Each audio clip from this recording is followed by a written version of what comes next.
Yeah, so my journey in coaching of moving into the performance, peak performance coaching, which I'm really enjoying, but it actually happened by accident. And a friend of mine rang me up and she said, Darren, my husband is in the local golf tournament and can you have a talk to him? And I said, well, I can, but I need him to call me.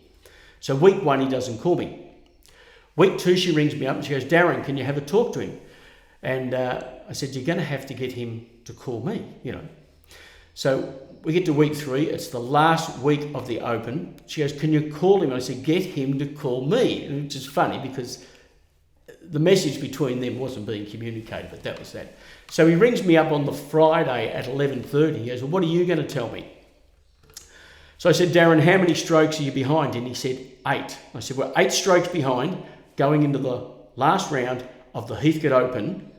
I think we've left things a little bit late. And so I said, tell me about what the problem is. And what we actually found out, he was overthinking it too much. He thought he was going to hit it too far. He was going to swing it too much. He was going to pull up. And all these things started to work on him. And there was one of the guys in the group was sledging him as well, but we won't go into that, but we helped him out with that. So he was actually thinking about the game and not doing what Goldberg might call as the process, had the mental toughness and the ability. So what we worked out was, I said, Darren, don't tell me what's going to happen. Tell me what you will do. What will you do?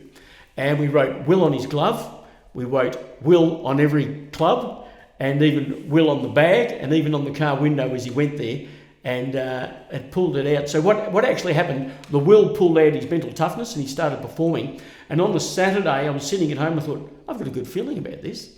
So I rang his wife and she said, yeah, 5 holes to go. We're 3 down. I felt good. I thought we'll keep in contact.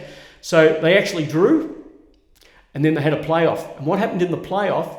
The gentleman who was 8 strokes ahead, he started to tighten up and play bad. The other guy, well, he was just having a great day, and he won by a straight. So a great story.